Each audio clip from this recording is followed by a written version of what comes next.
એકદમ ચટપટો ને સ્પાઈસી, જોતા જ મોંમાં પાણી આવી જાય અને સ્વાદ એવો કે આંગળા ચાટતા રહી જશો.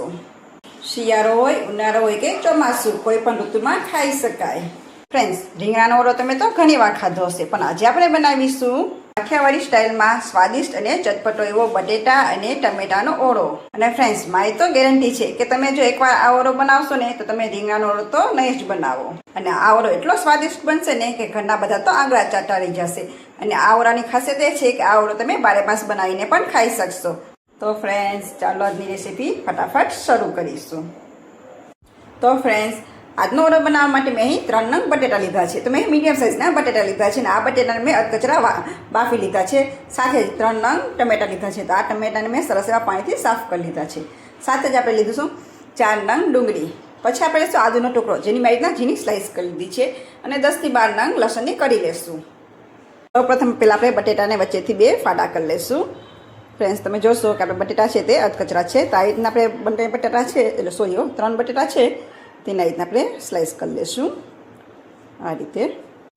તો આપણે અહીં 3 બટેટા રીતના અડધા કટ કરી લીધા છે. તો ફ્રેન્ડ્સ, હવે આપણે ટમેટું છે તેને પણ વચ્ચેથી આપણે કટ કરી લઈને ત્યાં 2 ફાડા કરી લઈશું. અને ફ્રેન્ડ્સ, અહીં તમારે એક વાતનું ખાસ ધ્યાન રાખવાનું છે, ટમેટાની વચ્ચેનો જે કઠણ ભાગ હોય છે ને તેને આપણે દૂર કરી દેવાનો છે. આ રીતે વચ્ચે ભાગ કાઢી લેશું. ફ્રેન્ડ્સ, આજના આપણે જે રેસીપી બનાવીશું ને તે એકદમ સ્વાદિષ્ટ અને ચટાકેદાર બનશે. તમે જો એકવાર બનાવીને ટ્રાય કરશો ને તો તમે રીંગણાનો ઓળો છે તે તો ભૂલી જ જશો. અને બાળકો છે તેને રીંગણા ભાવતા નથી હોતા. તો આ રીતના તમે જો બટેટાનો અને ટમેટાનો ઓળો કરીને બનાવશો ને તો તેને ખૂબ જ ભાવશે. તો આ રીતના આપણે 3 ટમેટા છે તેમાંથી આ રીતના વચ્ચેના ભાગને કટ કરીને કાઢી લઈશું. તો ફ્રેન્ડ્સ, તમે જોશો કે ટમેટાને પણ આવી રીતના કટ કરી લીધા છે. ફ્રેન્ડ્સ, હવે આપણે એક વાસણ લેશું, તેમાં 2 ચમચા જેટલું તેલ એડ કરીશું. ફ્રેન્ડ્સ, અહીંયા આપણે તેલનું પ્રમાણ થોડુંક વધુ રાખીશું.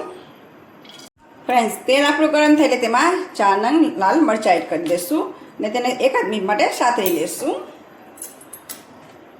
અહીં ફ્રેન્ડ્સ, મેં થોડુંક તીખું મરચું છે તે લીધું છે.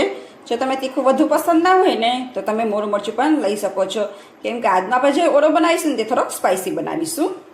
ફ્રેન્ડ્સ, મરચાં છે આપણા સરસ એવા સતરાઈ ગયા છે. તો આપણે તેને એક વાસણમાં કાઢી લઈશું. હવે આપણે સેમ પ્રોસેસથી લસણ અને આદુને એડ કરી દઈશું અને તેને પણ આપણે શીખવા માટે સાતરી લઈશું. ફ્રેન્ડ્સ, અહીંયા આપણા લસણનો કલર ચેન્જ થાય ને ત્યાં સુધી આપણે તેને સાતરવાનો છે, જેથી કરીને તેનું ફ્લેવર છે ને ઓલામાં ખૂબ જ સરસ આવશે. તો ફ્રેન્ડ્સ, તમે જોશો કે લસણનો કલર પણ સરસ એવો ચેન્જ થઈ ગયો છે. તો આપણે તેને કાઢી લઈશું. તેને પણ આપણે એક અલગ પ્લેટમાં લઈ લઈશું, જેથી કરીને તે છે બધું ફટાફટ ઠંડુ થઈ જાય. આ રીતે આપણે અલગ કરી લઈશું. અહીં તમારે લસણ રીતના ગોલ્ડન બ્રાઉન કલરનું થાય ને ત્યાં સુધી તમારે રહેવા દેવાનું છે. તો આપણે તેમાં જે બટેટાને કટ કરી રાખ્યા હતા તે હવે એડ કરી દઈશું અને ગેસની ફ્લેમને આપણે સાવ લો રાખી દઈશું. સાથે જ આપણે ટમેટા પણ એડ કરી દઈશું. ફ્રેન્ડ્સ, તમને એમ થતો હશે અહીં બટેટા આપણે બાફીને લીધા છે તો શા માટે રીતના એડ કરીએ છીએ. પણ ફ્રેન્ડ્સ, તમે મારો વિડીયો આગળ જોજો તો જ તમને ખ્યાલ આવશે કે બટેટાને પણ આપણે રીતના શા માટે ફ્રાય કરીએ છીએ. અને સાથે જ આપણે જે ડુંગળી હતી તે પણ એડ કરી દઈશું. એ આપણે બધું એકસાથે એડ કરી દઈશું. જો તમારે એના બધું એકસાથે ન સમાય ને તો તમે તેને અલગ અલગ પણ ફ્રાય કરી શકો છો. અને ઢાંકીને રાખી દઈશું. 2 મિનિટ જેવું થઈ ગયું છે, આપણે ચેક કરી લઈશું. તમે જોશો કે આપણા ટમેટા અને બટેટા છે સરસ એવા ફ્રાય થઈ રહ્યા છે. ફ્રેન્ડ્સ, અહીં ટમેટામાં, બટેટામાં કે ડુંગળીમાં થોડીક બળી જાય તો પણ વાંધો નહીં, કેમ કે આપણે તેને થોડીક બળવા દેવાના છે, કેમ કે તેનાથી તેનો સ્વાદ ખૂબ જ સરસ આવશે. તો ફરી આપણે તેને ઢાંકીને રાખી દઈશું. પછી 1-2 મિનિટ થાય તો પછી આપણે તેને ચેક કરી લઈશું. તો ફ્રેન્ડ્સ, 2 મિનિટ જેવું થઈ ગયું છે. તો આપણે ટમેટાને પલટાવી દઈશું, એટલે ટમેટા, ડુંગળી, બટેટા બધાના રીતના પલટાવી દઈશું, જેથી કરીને તે બધી બાજુથી સરસ એવા ચડી જાય. ફ્રેન્ડ્સ, તમને એમ થતું હશે કે બટેટા અને ડુંગળીનો કંઈ ઓળો થતો હશે, પણ હા ફ્રેન્ડ્સ, તમે એકવાર ટ્રાય કરજો. ખૂબ જ સ્વાદમાં સરસ બનશે અને ખાવાની તો તમને ખૂબ જ મજા આવશે. તો ફ્રેન્ડ્સ, આપણે ટમેટા, બટેટા અને ડુંગળીને આ રીતના ફેરવી લીધા છે. તો ફરી પાછું આપણે ઢાંકીને 3 મિનિટ માટે રહેવા દઈશું. તો ફ્રેન્ડ્સ, 3 મિનિટ જેવું થઈ ગયું છે, આપણે ચેક કરી લઈશું. તો તમે જોશો ફ્રેન્ડ્સ, ડુંગળી પણ આપણી સરસ એવી ચડી ગઈ છે અને ટમેટા પણ આપણા સરસ એવા ચડી ગયા છે.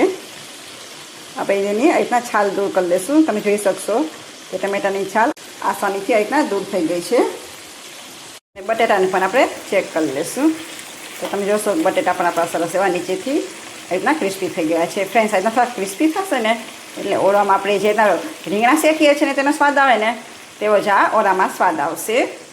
ટમેટા પણ તમે જોશો કે ટમેટા પણ સરસ એવા આપણા ચડી ગયા છે. બટેટા ટમેટા અને ડુંગળી ઠંડા થાય ત્યાં સુધીમાં આપણે બીજી પ્રોસેસ કરી લઈશું. તો અહીં મેં મીડિયમ સાઇઝની 2 ડુંગળી લીધી હતી. તો આપણે તેના રીતના ઝીણી ઝીણી સ્લાઇસ કરી લીધી છે. તો આપણે તેને ચોપરમાં ચોપ કરી લઈશું. તો ફ્રેન્ડ્સ તમે જોશો કે આપણી ડુંગળી સરસ એવી ચોપ થઈ ગઈ છે. ફ્રેન્ડ્સ આપણે આવી રીતના ટમેટાને પણ ચોપ કરી લઈશું. તો ફ્રેન્ડ્સ તમે જોશો કે ટમેટા પણ આપણા સરસ એવા ચોપ થઈ ગયા છે. ફ્રેન્ડ્સ હવે આપણે સાઈડ પર રાખી દઈશું અને એક વાસણ લઈશું. તો આપણે તેમાં લસણ અને આદુ એડ કરી દઈશું અને સાથે જે મરચાં આપણે તળ્યા હતા તે એડ કરી દઈશું. બધાને આપણે હાથની મદદથી પહેલાં રીતના જોડી દઈશું. રીતના હાથથી તમે ક્રશ કરશો એટલે થઈ જશે, કેમ કે આપણે એ બધા સરસ એવાને કરી દીધા છે. તો ફ્રેન્ડ્સ તમે જોશો કે સરસ એવું બધું મેશ થઈ ગયું છે. તો ફ્રેન્ડ્સ હવે આપણે બટેટા ટમેટા અને ડુંગળી છે તે પણ એડ કરી દઈશું અને તે સરસ એવા ઠંડા પણ થઈ ગયા છે. તો આપણે મેસરની મદદથી તેને પણ સરસ એવા મેશ કરી દઈશું. ફ્રેન્ડ્સ છે ને કંઈક અલગ રીતથી આજનો ઓળો, બધા રેગ્યુલર ઓળા તો બનાવતા જ હોય છે, પણ આ રીતના કંઈક અલગ બનાવો ને તો ફ્રેન્ડ્સ ઘરના બધાને ભાવશે. અને જો એકને એક રેગ્યુલર ઓળો ખાઈ ખાઈને તો બધા બોર થઈ ગયા હોય છે, તો કંઈક નવીન ખાવાનું બધાને ઈચ્છા થતી હોય છે. તો આ રીતના કંઈક નવીન ટ્રાય કરશો ને તો તમારા વખાણ પણ થશે અને બધાને ખાવામાં પણ મજા આવશે. તો ફ્રેન્ડ્સ તમે જોશો કે બધું સરસ એવું મેશ થઈ ગયું છે. તો આપણે વઘાર કરી લઈશું. તો ફ્રેન્ડ્સ હવે આપણે વાસણ લઈશું. તમે 1 ચમચા જેટલું તેલ એડ કરીશું. ફ્રેન્ડ્સ અહીંયા આપણે પહેલાં જ વધારે તેલ એડ કરેલું હતું એટલે આપણે ફક્ત 1 ચમચો તેલ લઈશું. ફ્રેન્ડ્સ તેલ આપણું ગરમ થાય એટલે તેમાં આખું જીરું એડ કરીશું. અહીં જો તમે રાઈ એડ કરી હોય તો પણ તમે કરી શકો છો. સાથે થોડા ગરમ મસાલા એડ કરીશું. તો તેમાં આપણે લીધું છે લાલ મરચું, તમાલપત્ર, તજ અને મરી, તે એડ કરી દઈશું. હવે તેને થોડુંક ફ્રાય કરી લઈશું. ફ્રેન્ડ્સ બધું સરસ એવું સતરાઈ જાય પછી આપણે થોડીક એવી હિંગ એડ કરીશું અને સાથે જ એડ કરીશું ઝીણી સમારેલી ડુંગળી. આપણે હલાવીને મિક્સ કરી દઈશું. હવે આપણી ડુંગળી ગોલ્ડન બ્રાઉન કલર થાય ત્યાં સુધી આપણે તેને રહેવા દઈશું. તો ફ્રેન્ડ્સ 2 થી 3 મિનિટ જેવું થઈ ગયું છે. તમે જોશો કે ડુંગળી પણ આપણી સરસ ગોલ્ડન બ્રાઉન કલરની થઈ ગઈ છે. તો આપણે હવે ટમેટા એડ કરી દઈશું. ટમેટાને આપણે સરસ એવા પકવી દઈશું. તો ફ્રેન્ડ્સ 1 થી 2 મિનિટ જેવું થઈ ગયું છે. તમે જોઈ શકશો કે ટમેટા આપણા સરસ એવા સોફ્ટ થઈ ગયા છે. તો આપણે થોડાક મસાલા કરી લઈશું. તો ફ્રેન્ડ્સ આપણે તેમાં એડ કરીશું અડધી ચમચી હળદર પાવડર, 1 ચમચી ધાણા જીરું પાવડર, પછી એડ કરીશું 1 ચમચી લાલ મરચું પાવડર અને થોડુંક એવું પાણી એડ કરીશું જેથી કરીને આપણા મસાલા છે તે દાજી ન જાય. તો આપણે મસાલાને પણ 1-2 મિનિટે પકવી લઈશું. તો ફ્રેન્ડ્સ 2 મિનિટ જેવું થઈ ગયું છે. તમે જોઈ શકશો કે મસાલામાંથી તેલ સરસ એવું રિલીઝ થઈ ગયું છે. તો આપણે મસાલો છે તે પરફેક્ટ રીતે પાકી ગયો છે. તો આપણે તેમાં બટેટા, ડુંગળી અને ટમેટા એડ કરી દઈશું. એટલે આપણે જે રીતના ક્રશ મેશ કરીને રાખ્યા હતા તે એડ કરી દઈશું. ફ્રેન્ડ્સ હવે આપણે તેમાં નમક એડ કરી દઈશું. નમક તમે તમારા સ્વાદ અનુસાર વધુ ઓછું કરી શકો છો. અને ચટપટા સ્વાદ માટે થોડુંક લીંબુ એડ કરી દઈશું. જો તમારે ન કરવું હોય તો તમે તેને સ્કીપ પણ કરી શકો છો. પણ ફ્રેન્ડ્સ આજનો ઓળો છે તે ચટપટો અને સ્પાઇસી બનશે. હલાવીને બધું મિક્સ કરી દઈશું. કેમ કે ફ્રેન્ડ્સ અહીં આપણે જે પહેલાં મરચાં લીધા હતા તે પણ એકદમ તીખા હતા અને જે આપણે લાલ મરચું પાવડર એડ કર્યું છે ને તે પણ એકદમ તીખું છે. જો તમારા ઘરમાં તીખું ના ખાતા હોય અથવા બાળકો તીખું ના ખાતા હોય ને તો તમે નોર્મલ મરચું પણ લઈ શકો છો અથવા કાશ્મીરી લાલ મરચું પાવડર પણ લઈ શકો છો. તો પહેલાં આપણે બધું સરસ એવું હલાવીને મિક્સ કરી દઈશું. તો ફ્રેન્ડ્સ તમે જોશો કે બધું સરસ એવું મિક્સ થઈ ગયું છે. તો આપણે ઢાંકીને 2 થી 3 મિનિટ માટે રહેવા દઈશું જેથી કરીને ઓળામાં બધી સરસ એવી ફ્લેવર બેસી જાય. 2 થી 3 મિનિટ જેવું થઈ ગયું છે. ફરી પાછું આપણે ચેક કરી લઈશું. તો ફ્રેન્ડ્સ તમે જોશો કે ઓળામાં સરસ એવું તેલ રિલીઝ થઈ ગયું છે. તો આપણો ઓળો સરસ એવો થઈ ગયો છે.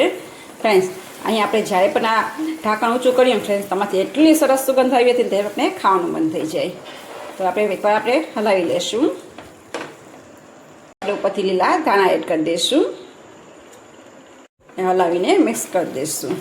ફ્રેન્ડ્સ હવે કોઈ પણ સિઝન હોય અને તમને ઓળો ખાવાનું મન થાય ને તો તમે આ ગમે ત્યારે ઓળું બનાવીને ખાઈ શકો છો. તમારે રીંગણાની રાહ પણ નહીં જોવી પડે કે શિયાળો આવે અને રીંગણા આવે પછી આપણે ઓળો બનાવીને ખાઈએ. તો આપણે ગેસની ફ્લેમને બંધ કરી દઈશું. ઓળાને સર્વ કરી લઈશું. તૈયાર છે આપણો કાઠિયાવાડી સ્વાદમાં બટેટા અને ટમેટાનો ઓળો. ફ્રેન્ડ્સ આ ઓળો તમે એકવાર બનાવશો ને તો ઘરના બધા તો આંગળા જ ચાટતા રહી જશે, એટલો સરસ બનશે. આ ઓળો તમે રોટલી, રોટલા કે પરોઠા સાથે પણ ખાઈ શકો છો. અને જો તમારે ક્યાંક બહાર જવાનું થાય અને કંઈક નવીન ટ્રાય કરવાની હોય ને ફ્રેન્ડ્સ, તો તમે આ ઓળો બનાવીને લઈ જઈ શકો છો. અને આ ઓળાની ખાસિયત એ છે કે ફ્રેન્ડ્સ, તમે રીંગણાનો ઓળો છે તમે શિયાળામાં જ ખાઈ શકો છો અને તેમાં ખાવાની મજા આવે છે. અને આ ઓળો તમે 12 માસ ખાઈ શકો છો, શિયાળા હોય, ઉનાળો હોય કે ચોમાસું હોય.